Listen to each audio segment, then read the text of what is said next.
Hi everybody, Sarah here with the Big Blue House Homestead. It's a new box. Been opened once. I've got to do some pressure canning. Now, I have not used this pressure canner before. It's a big old massive guy here. 23 quarts. It's going to hold a lot of jars. But I'm going to be honest with you, I have been scared to pressure can. I do have some old school pressure canners. I mean, like turn knob, old school. But I've been using an Instapot. That's what I was more comfortable with when I began this journey into homesteading and preserving my own food. I had an Instapot only. I've got the pressure canner here, and this is going to be a first time experience for me. Like I said, I've never used this type of pressure canner.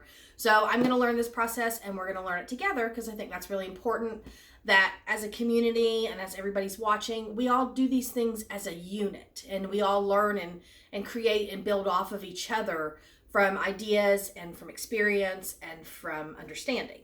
So you're going to watch me pressure can today. So we are going to pressure can green beans today. I normally do not care for canned green beans. They can get a little bit mushy, but I've learned over the years that, changing up the process and the way that you do things, you can make a great product.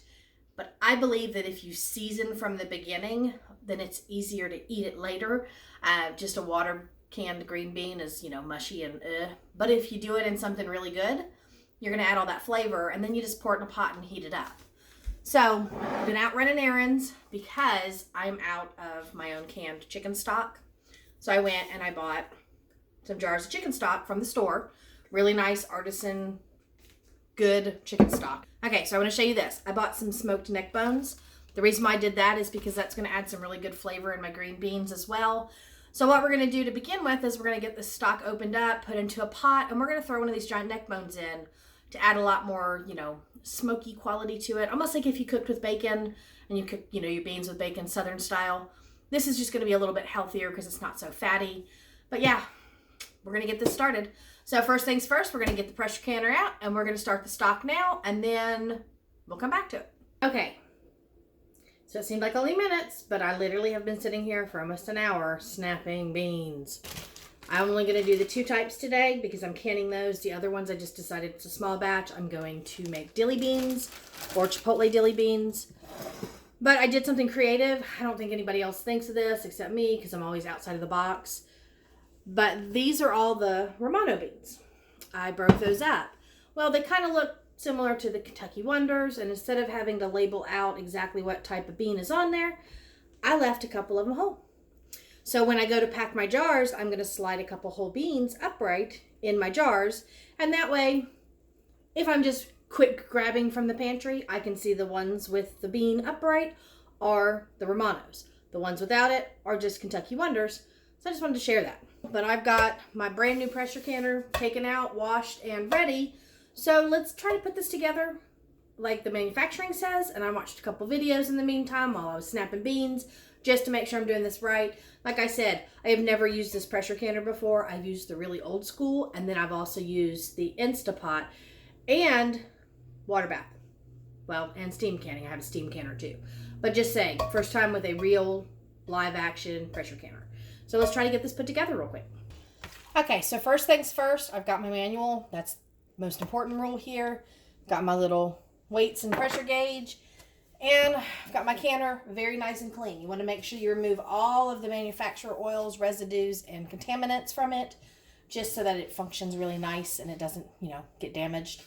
So we're going to get that ready. I'm going to go ahead and move that to my stove.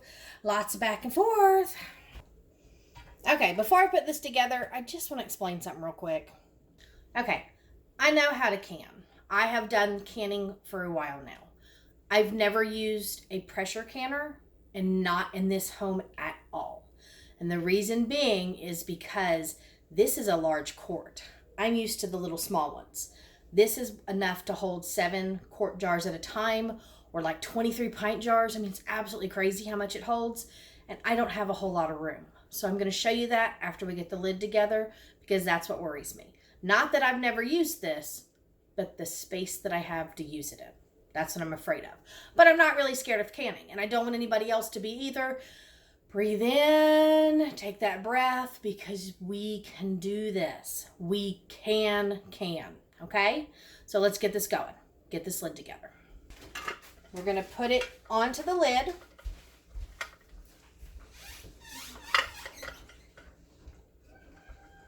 And we're gonna add our gasket back.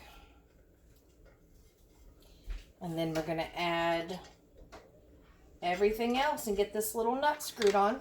So that's what I'm working with now, is putting on the nut. Got that on now. And now this piece, if you are new to canning as well, this piece right here is to be put into your canner.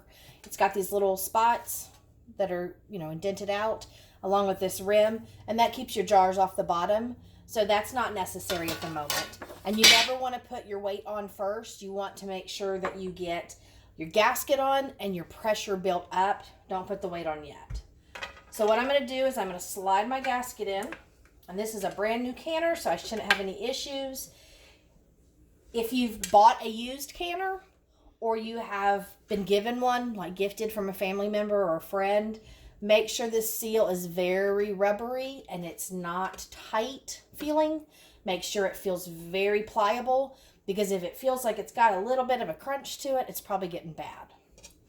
So I've got that all in there. Now, to do or not to do is the oil part. So I'm going to go ahead and get the water in the canner, put the lid on to show you what I'm working with, and then we'll talk about oils and all of that. Okay, as you can see, here's the canner. There's the microwave. I want to get rid of this thing so badly. I'm going to actually spin my pot because there are V's. There's a V on your lid and there's a V on your handle. This thing's heavy, but there's a V on your handle and you line those up. So what I'm going to do is I'm going to spin it because I want my pressure gauge to be further this way. Because like I said, I have very little room here. So getting this on, I'm not going to tighten it all the way up. I'm just going to put it on. See how much space I have? Like reality. I mean, I could turn my two little fingers this way, and that's all I have. So that's what scares me, is that it's this far up. So I'll actually turn my canner probably a little bit more just to make sure this pressure weight can sit and rattle the way it needs to. And if anything goes wrong, it'll fly up and not into the microwave. Okay, so I've got that together, but it is a mixed idea across the board, whether you oil or don't oil your canner. I'm going to tell you, old school canners, you always had to oil them. New canners say, meh, you don't really have to. I'm going to do it anyway. So I'll show you how that gets done. Okay, I just have some vegetable oil here. I like to use vegetable oils rather than, you know, olive oil and stuff because it doesn't go as rancid. But I'm just going to pour a little bit onto the paper towel and wipe around my rim, because that's what's going to help that gasket seal in a little bit better. Now, it's optional. You don't have to do this. I'm not recommending it. I'm just saying that's what I'm doing. Okay, I want to quickly say that I am not doing this as a canning instructional. This is me just showing that I am canning and how I do it. You need to go and refer to USDA regulations, Ball Book of Canning, Amish canning books, any of those books out there that you have. They are set up with all those rules in place. So I'm doing this just informative on how I do things. Make sure you read all those regulations. You get your right altitude, your right pressure, your right weights, everything. You know, you want to make sure you're doing this right. So what we're going to do now is I've got hot jars in hand. They're not going to stay hot. I know that because they're going to cool off pretty quick during the video. But I've got canning funnel and my debubbler, because that's important stuff. And what I'm going to do is I'm going to remove these 3 little green beans that I had saved. And I'm going to go ahead and put my canning funnel on, and I'm just going to start packing some beans in here. And then I'm going to try to squish that bean in the best I can. Oh, wait, that's a wide mouth. Ah, that's from pickles. Okay, so I grabbed the wrong jar. I got a correct regular mouth now. And I'm going to go ahead and throw in some green beans to start with. And I'm just going to kind of shake the jar down. I don't tap my jars because I'm scared that I can cause cracks. And this isn't a ball jar. It's just a Anchor Hawking, I think is the brand name. Ball jars are hard to find right now. If you get your hands on ball jars, go crazy with them. They are hard to find. So all of my beans are nice and cleaned and snapped, and I'm just going to fill this in as much as possible, giving it a shake on occasion to get those in there. And then I'm just going to use my fingers and kind of press them in, because the one thing you do not want in your canning jars is a lot of air. With that being said, you really want to make sure you tightly pack everything and then you debubble. Now, I'm leaving to the rim as much as I can, but I'm going to throw in a few more beans just for safekeeping. But I'm going to get as close to the rim as possible, but I'm leaving just a little bit of room because I'm going to add a few pieces of this pulled neck bone. I told you I put the smoked neck bone into the broth, so now I'm going to pull some of this meat off and add that in, and that just adds extra flavor. Try not to add the fat because the fat can cause issues with your canning, so you want to just do meat itself. Got all these jars to fill, so I'm going to get that done real fast, and then we'll show you the finishing process. Okay, so what I've got here is all the jars, and these are the regular beans, just the Kentucky Wonders. This one didn't fill up all the way, but I'm going to be all right with that. But you can see how I put those lines in the front, and that'll make a difference when I go to grab the jars. At this point, though, I'm going to add my broth. So I'm going to go ahead and put my funnel in, and I've got a ladle. If you use any type of canning liquid at all, if you're doing a hot pack, it has to be hot water in hot jars with hot foods into hot water to can. If you're doing cold pack, it's all cold waters. So you need to make sure that you're following those recipes. Whichever one you're following, make sure if it says hot pack, it's hot. Make sure if it's cold, it's cold. Keep your liquids at temperature. Jars can bust. Things can go wrong. So I'm just going to ladle some of this broth in. And what I'm going to do is 2 ladles per jar. Okay, so I was saying that I'm going to do 2 ladles worth in each jar. It's a lot of flavor in this stuff. I can always add water if I run out. So I just want to try to even it out as much as possible. So I'm going to go ahead and continue to do that, and then we'll see how much we have left. Okay, so it took about 5 ladles worth into each one, and I still have space. So what I'm doing is I just have a jar of water, and I'm just going to fill this up until it's about 1 inch of headspace from the top, which is basically to the very rim at the bottom. But I want to make sure all of my beans are nice and covered. Even the ones that weren't full all the way, I'm still going to make sure that there's enough liquid in there. Okay, so I'm done with my canning funnel at this point, but I need to go ahead and debubble. So I'm taking my debugging tool. If you have a chopstick on hand, use that, or a butter knife. But you're basically just going to stick this in the side. Let's see if I can angle that a little better. You're going to stick this in the side and just push and move till all the air bubbles come up from underneath. That's where all the bad disease is going to live when you start botulism and stuff. If it's given air, it will create nasty stuff for you. So I'm going to go through and just push all of my jars this way and make sure there's no air bubbles stuck. Because you never want to run your canner without full capacity just because the jars will shake. I'm going to fill this back up with water, and we're going to can some water. I'm just going to add about 1/4 of a teaspoon of salt into each one. But we do low sodium. Please read your manufacturing directions or your Ball Book of Canning or whatever canning site you're using. Read those and see what they say. Okay, so I've got a paper towel and a jug of just white vinegar. And I'm just going to wet my paper towel really good because we're going to clean the jars now. Now, what that means is to wipe the rims. I've seen a lot of people who wipe on the outsides, but reality is you're wiping this little spot right here. Now, these are brand new jars out of a package, but if you're using older jars, check them really good to make sure that they, don't have any issues, because you don't want to have a problem when you go to can these. But you just want to wipe your rims, get all that residue off, because if there's something on there, it's not going to seal. I'm even going to do that for the water, even though it's just water, but you want to make sure your jars are clean. Now at this point, I've got my lids ready, and I'm just going to start putting lids on, and I'm just going to turn them to finger tight. Anything tighter than that, it will actually buckle and damage. So you want to make sure that it's turned like if you were closing a really good jar of jelly or a peanut butter jar. You don't need a machine to come through and do all this. You basically just want to give it a really good turn. So these are now ready, and what I'm going to do is I'm going to get the pressure canner started. Per my manufacturing directions on my, manual here, it says I need to put 3 quarts of water in. 3 quarts is just a quart jar worth of water, or you can have a giant measuring cup, whichever you prefer. But I'm going to put 3 of those in now, and then we're going to go ahead and start to build the pressure. And I'm going to go ahead and put my jars in now, because that's step 2 is to get those jars in and ready. Okay, 3 rules that you need to know when it comes to canning. If you're thinking about canning, starting canning, doing canning again, 3 rules will always apply to you no matter what you do. One is, doesn't matter what type of jar you use, they're all jars.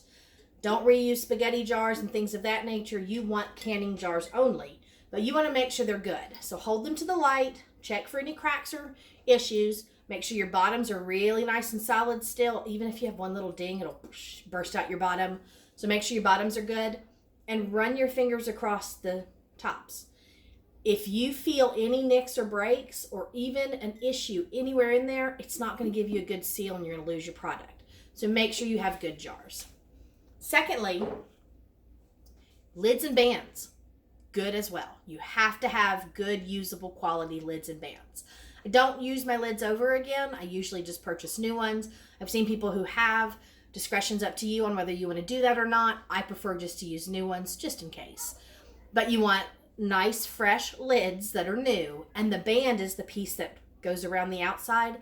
Make sure that band has no rust, no dings, no dents, no spots. Anything that will interfere with the canning process and the sealing is going to ruin that product, and you've done all this work for nothing. So just make sure those are good. Third rule, good produce. You've got to have good produce. You cannot use things that have been sitting on your counter all week. You cannot take tomatoes that have some bad spots in them and cut them away. No, you want to use the best and the freshest that you possibly can get your hands on, because the longer that produce is sat, the more it's infected with bacteria. And those bacteria are what will make your jar go bad. You'll get funky smells, you'll get molds and mildews, you'll get some stuff growing in there that you've never seen before. So seriously, good produce only. Now, if you are buying store-bought produce because you don't have a garden like I do, wash them really good. Peel all your rinds off. I'm going to tell you now, last year I made relish, and it was so good. Such yummy relish. But I made a lot of jars. And so 6 months down the road when we got to another jar, they were all store-bought cucumber jars. That's fine. We have to do that. I had a horrible cucumber year last year, so I bought them from the store. Well, I didn't peel them. And they put a protective wax on them. And so in 6 months' time, that wax created this florally, perfumey taste in all of my relish. Ruined all of it. So if you use store-bought produce, make sure it's washed. Make sure you peel all of those waxed rinds off. Things like cucumbers and apples, thicker skin stuff. And watch out sometimes, because I have seen it done with the squashes. So just be careful. But yeah, good jars, good lids and bands, and good produce. That's all you need to know when it goes to canning. Now, I've gotten this warmed up again. I can feel the tops getting warm, so it's where we need to be. Let's get the lid on this and let's get some canning done. Okay, I do realize this is a brand new canner out of the box, but you have this little vent right here. This vent is actually what your weight sits on. So what you need to do is take that and look through it into the light. Look right through that hole and look into the light. You want to be able to see through this. You want no blockages or anything like that. So just think about gazing at the stars. Into a light, you want to see light. Now that I've reassured myself that that's fine how it is, I'm now going to put my lid on. Now I talked earlier about the arrows. So I've got my arrow here and my arrow here. And that means I can line my canner up with the arrows. And it's telling me open goes this way and close goes this way. Clearly marked with arrows. Pay attention to that. So what I'm going to do now is I'm going to start the first. Not scared, I promise. I'm excited. We're going to click this in place and get this going. Takes a little bit of pressure because of that seal. But I am now in the closed completely. I'm pushing to make sure it's moved all the way. absolutely closed. So I have now closed my pressure canner. It's exciting, huh? All right, I'm gonna use a high heat setting on this. So I'm gonna go ahead and turn this up to about an 8. That starts to get stuff to boil on my stove. You'll know your stove's better than, you know mine. So make sure you turn it to a high heat, but you don't go crazy with it because you want it to start to build up the steam to come out of this valve. So now we're just gonna wait until the steam happens. I can hear it going and I can see the steam starting to come out. It's kind of hard to see on camera, but you can see this little black thing back here. That's the regulator. Newer canners have those built in, and that's to make sure you don't build up too much pressure. So you'll see it move on occasion, and that's just helping out. But what you want to do is get a continuous, steady flow of steam. Don't put your finger in it. I'm a little far away, but don't put your fingers in it. It's hot steam. Don't touch your canner. It's going to be super hot. That's why I mentioned before I was going to get mine in position, because the last thing you want to do is touch this and burn yourself. So be very cautious and keep it away from your children. If they don't know any better, they can get hurt. But we're looking to see if this steam's going to start pouring out even harder. Okay, the whole purpose of having this vent do this magic is that it's going to build pressure and push the air out. All of that steam that's coming out is forcing the air from your canner up and out, and that's going to be what's pressurizing. You really need to take that as a precaution when you're doing this. If you're not building the correct amount of pressure, it's not going to work the way it needs to. And you can see that steam's coming out pretty heavy now, so we're getting really close. Okay, just in case I need to clear that up, you need the steam to run for 10 minutes, not building up for 10 minutes and then putting this on when the steam starts. You need this steam to stay steady and flowing for about 10 minutes. Now mine's coming out pretty strong. I'm going to leave it where it is. We're looking at about 5 more minutes tops, and I should be able to put my weight on. But yes, when that steam starts coming out like this, then it's a 10-minute process. You have to get the air out of your canner before you use it. Honestly, at this point, it has done its magic. That steam's been flowing for 10 minutes. And now it's time to put the weight on. You're just going to line this up and set it on top of the pressure valve that's here. Like I said, this is a newer model, so it has the regulator. It's not going to let me mess up right there. And I'll know when my pressure's built up because my gauge is going to come to the top, the number I need. Mine needs to be at 10. Check your altitudes. Make sure you're setting your gauges to the correct weight. And mine also has this little knob over here, which when it goes to move, I'll show you, that will pop up and let me know that the pressure is correct. So now I'm just going to give this one last wipe just to make sure there's nothing interfering. And I'm just going to put it on.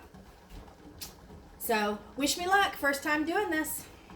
Okay, I'm just keeping an eye on it at this point. You want to make sure that you don't move your burners too much until you get the pressure on the gauge itself to where it needs to be. It's really hard to regulate pressure, but I'm seeing some steam popping out on this. And if that pops up, that means it's building the pressure correctly. So that's a good thing about having these newer models, I guess, is that you have all these safety features.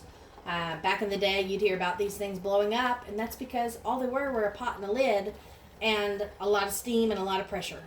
This has all the things to help prevent all the danger from happening now. So that's a real good reason not to be scared of pressure canning, especially if you have a new model.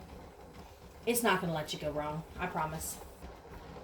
Okay, I wish I would have got that on camera. It was kind of fun. It rattled a little bit and then went and popped up. So now there's pressure building in my canner. At this moment, I need to watch my gauge and I need to make sure it gets to the poundage that I need.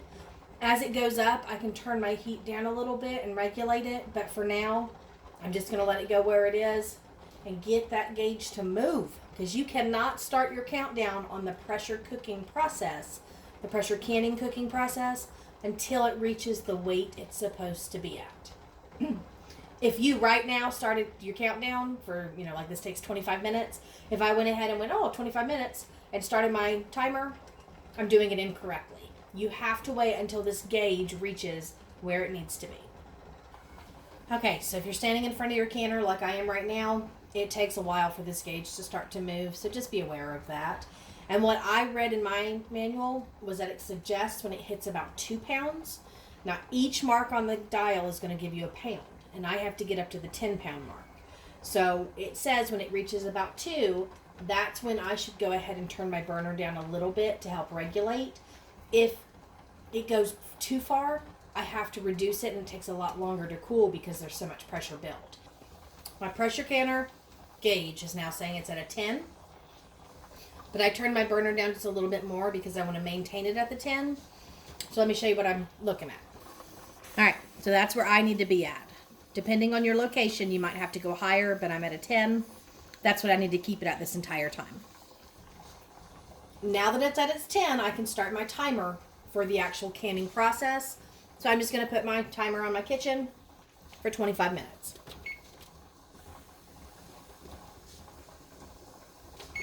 So I'm going to run it for 25 minutes now at this point, and that's when we're going to get to the next step, which is when that timer dings, we are done with this part, and we are going to turn it off and see what happens. Okay, so I had a hard time keeping my pressure where it needed to be. You're going to have to learn that as well. I had to turn my burners down and everything a lot. But if the pressure goes below 10, then you have to start your time again. Mine never went below 10. It kept going above 10. So yeah, I had to turn the burner down quite a bit. But that's the good part about having all the safety features, is I didn't go beyond where I needed. My timer's gone off, and I've turned my burner off, but my manufacturer's directions suggest to move it off of the burner so it can cool quicker. So I'm going to pick this heavy thing up and move it. Woo! That thing is heavy. Alright, so now what I have to do is I have to let this completely cool down 100%. I need the pressure to come all the way back down to 0 on my gauge. Once that's happened, I can then remove my weight. Now I'm just touching this and it's pretty warm, so I'm going to use pot holder just in case. But once this pressure gauge gets to 0, I will then remove the pressure valve right here, and we need it to then continue to cool down for at least 10 more minutes after that. Okay, so I took the little valve off the top, and pressure's gone all the way down. I let it cool for a full 10 minutes. Now we're going to open it up and see if it works, although looks like all the pressure's out because this little valve went completely down, and that shows you that. Still very hot. My weight actually cooled, which is surprising. Not the weight. Yeah, the weight. The weight was actually cooled, but not the canner, so moment of truth. I'm going to show this whether I did it or not. I'm just going to be honest with you, whether it worked or it didn't. So it may be a fail, and it may be something pretty awesome. Well, considering the fact that there are green beans everywhere and I have a lid completely blown off, yeah, fun. Okay.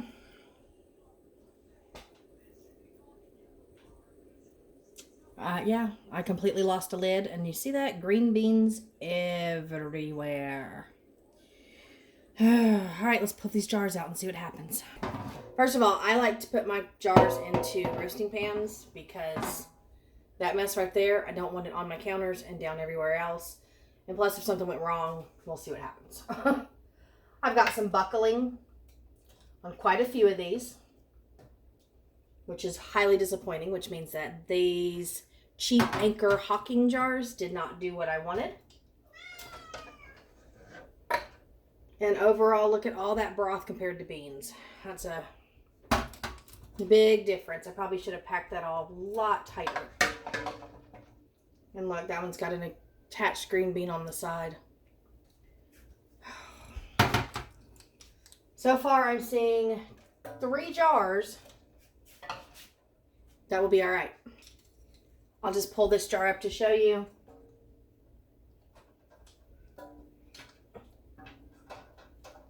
I don't know I don't know why it didn't do this, but look, I've got half a jar of beans. So I'm just going to leave that in the pot for now because that'll probably just be lunch tomorrow. If it's still good, it doesn't look like, yeah, it doesn't look like it's too much of a mess in there. It just looks like it's siphoned out. But these jars are pretty disappointing. Buckled. Buckled. Buckled. And that one looks like it may be buckled as well. So out of 7 jars, I have, the water's fine, not needing that one. But the 6 jars of beans themselves, I have one that has no lid And I have 3 that look like they are possibly just gone. No, that one's sealed. Oh, so frustrating. I think what my choice is going to have to be moving forward is that I will continue to use this pressure cooker. There's no problems with it because it obviously did its job since this one's sealed. But that was a ball lid. And I did that on purpose because it is an anchor hocking jar, but a ball lid. And if I'm looking at all of these messed up, I don't want to use those for pressure canning. I can use those for water bath canning and see how that works. But no, not for this. So a little bit of a disappointment. All right, guys, like I said, I'm going to show you whether it's good or not. I'm not too happy with it. That was a lot of beans.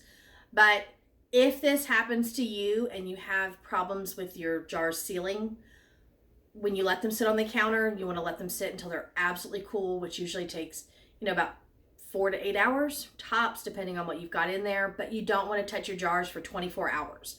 That is a complete rule when it comes to canning. Leave your jars for 24 hours. It's part of the reason why I like to put them in a pan, because if I need to move it out of that spot, I can move it, but not have to pick up all the jars. But I do want to suggest that if this happens to you, if you end up with product that has buckled lids, and I didn't put those on tight, I swear. I mean, I have little hands and I don't have a lot of strength in them. So I didn't put them on too tight, but if you have buckled lids like this and these issues occur, I can still eat that jar that's in there because all that happened was pressure did this and then it siphoned out some of it. It's still edible.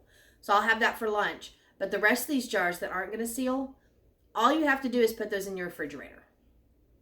Put them in the fridge, leave them, eat them within 5 days. That's a good rule of thumb when it comes to, leftovers. You want to eat them within 5 days. And then if not, I don't think we're going to eat this many green beans in 5 days. When these jars are cooled, then I'm just going to drain all the liquids off and freeze them. I'll just take the jar and put it into freezer bags and put it in the freezer. And then when I need green beans, I just defrost them. But that way I'm not wasting my product. But I am very disappointed. I love the canner.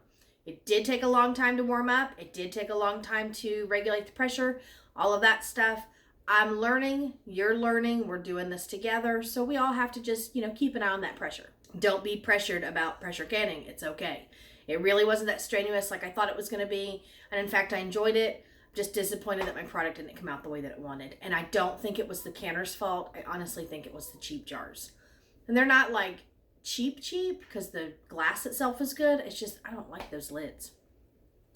Not interested in those at all. So backup is, if you can't find ball jars, like me, my area's out, I bought the anchor hocking, but I was able to find ball lids and rings.